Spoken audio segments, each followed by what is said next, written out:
All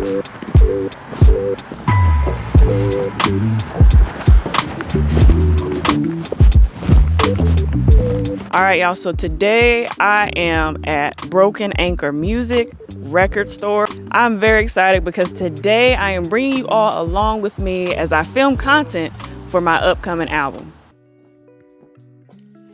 Often what remains unseen as a listener is the pre-work or the behind-the-scenes perspective that you don't necessarily get to observe when you see the final outcome on social media or online.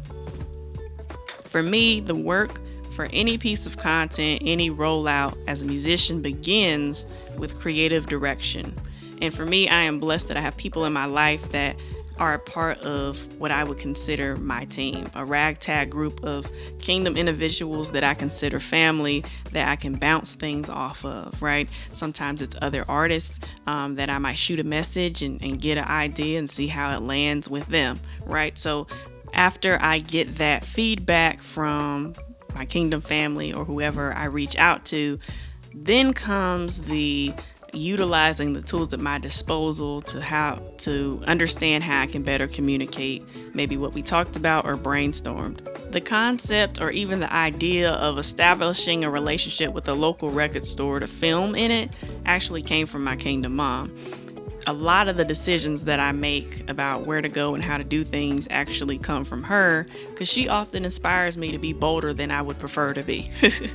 So I did some Google searching, some researching, and I found local record stores in my area and just made a couple phone calls. I happened to be really blessed in this case that the first record store I called accepted the opportunity to collaborate in this way, and they opened up the doors to their shop, and I'm so honored and blessed that they would do that. Now, the next phase of this process includes creative direction, right? What do the clothes that I wear in this content communicate? What do the colors of the clothing and the environment that I'm in communicate? How does my hair and makeup communicate the same thing, the same message, give the same impression in one unified fashion? It's safe to say in the realm of what God has called me to do as an artist, my sound is fairly unique. It blends styles of neo-soul as well as gospel with jazz and R&B. Being that all of those genres tend to take on a nostalgic element of their own, the sheer orange top and the black leather skirt that my kingdom mom styled me in give you the impression of the 90s, that vintage churchgoer, combined with my modest yet growing sense of style. If I can keep it a $150 with you, even if we flash back all the way to a year from today that I'm uploading this video, I can be fully transparent and say I did not put this much thought into my content. It's only been over time that as people in my life God has sent to support me, provide different input and give me different perspectives as I'm doing more research on how to communicate in the psychology of content, that I'm learning that attention to detail does matter. And to me, it only makes sense considering that the God that I serve fashioned you and me in such detail, it cannot be denied that he exists. After the initial steps that I've laid out so far take place, then I put together a shot list and I kind of do research on what angles might fit well. Now, disclaimer, I am legally blind, so I am limited in what I can see and how I perceive my surroundings, but I do the best I can with what I have. It's crazy to me that I even get to create content and share music that God has placed in my heart and entrusted to me with the world. I used to be so perfectionistic as a way to meet my own needs. I used to be very controlling in terms of how I would align my schedule, but by the grace of God and through community and the people God has sent to support me, he has loosened me up or made me more malleable to his plan, to his will, which, not to get off topic, leads to why I'm even creating content and making music in the first place. It revolved around a simple yes that was difficult to process, but a lot easier to give. For the OGs of the channel, shout out to you. You may remember that I have a podcast, hint, hint, called the Better Not Bitter podcast.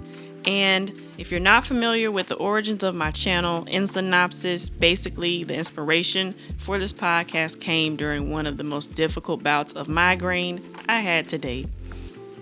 It was in that moment, laying in my bed, crying tears of excruciating pain while an entire side of my body was paralyzed, that I heard the voice of the Lord speak to me and say, "Mayia, will you allow this to make you better or bitter?"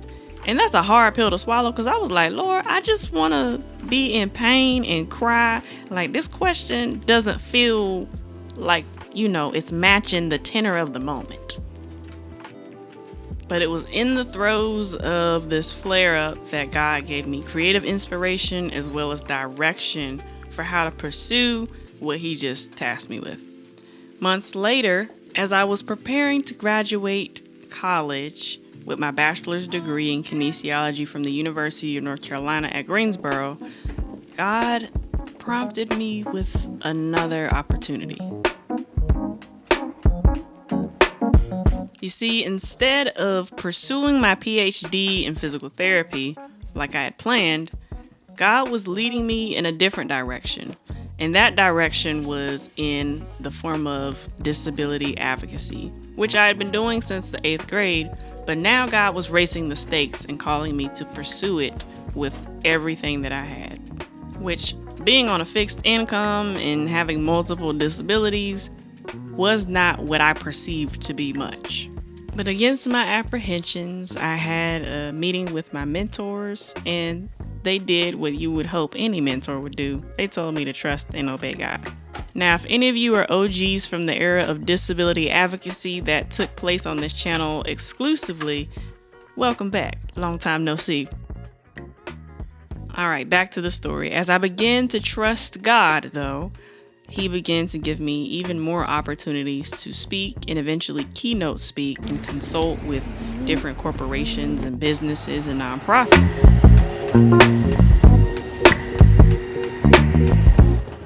I had a good film session for As the Deer. Now I'm going to book my Uber and head home. And no, it wasn't necessarily easy because it required faith that God would fill in the gaps. But in 2022, when I moved in with my kingdom family, another shift began to take place. Those hours upon hours that I spent since 2018 recording in PreSonus Studio One as my dominant DAW began to rear their heads in combination with the lessons that I was learning in the context of community and what it means to trust God. Later that year, in December of 2022, I put out my first project, but I wasn't on social media at the time, so I didn't promote it at all. Honestly, if I had known then what I know now, I definitely would have stewarded what God was doing a lot better. But in 2023, I would get my opportunity to circle back as God called me to tell my story up until that point through song with my second project. Now, let me pause here and say, you thought I would have caught on to what God was doing? I had opportunities to perform. Actually, an artist by the name of Cutright gave me my first opportunity to perform at a concert event. But despite my reluctance and, spiritual blindness, God had mercy on me, and in December of 2023 made it very clear during the planning phase of my album release party that this is what He wanted me to do. He called me to minister through music, and so my journey as an independent artist, or as in taking this seriously and stewarding it, began not that long ago. I often get remarks on maybe my professionalism or the content that I create, and people assume that I've been doing this for a long time. And while the seeds have been in ground, taking root, I wasn't always aware of that until God allowed them to break the surface. Right? In 2018, got my first DAW. I've been singing my whole life, songwriting since the 4th grade. Been a musician for over 12 years now. I teach music in different capacities. I'm also a teacher at heart.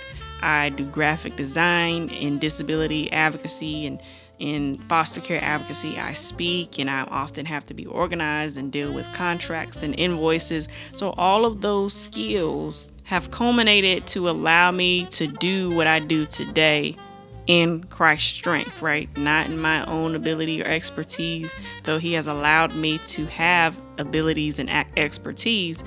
But none of this would be possible without Christ, and none of this would be possible without the people along my path that said yes to the Lord, whether they knew it or not, in giving me an opportunity or encouraging me or bringing conviction or holding me accountable, whatever the case might be. Nobody's self-made, and I am certainly not. One thing I've learned through all of this, and even as you've watched me over the course of this video film and put content together, is that our daily lives become an act of worship when we live from a place of obedience, right? One of the biggest things God's been showing me is He's not just the Lord over the outcome. He's also Lord throughout the entirety of the process or the journey, right? Every twist, every turn as He's leading us and guiding us and placing us where He needs us to be. Though the next step is often uncertain, we can be sure of the one that is leading us. And being visually impaired my whole life, that is one thing I have found to be true. It takes trust for me to allow someone to guide me physically to a particular destination when I can't see where I'm going. And in the same way, it takes trust in the one that fashioned me for whatever it is He assigned me to, knowing that wherever He leads me or takes me, it's not just about me, it's not just for me, but it's ultimately for His glory. When I think about His grace, there's freedom, something like a woman breaks.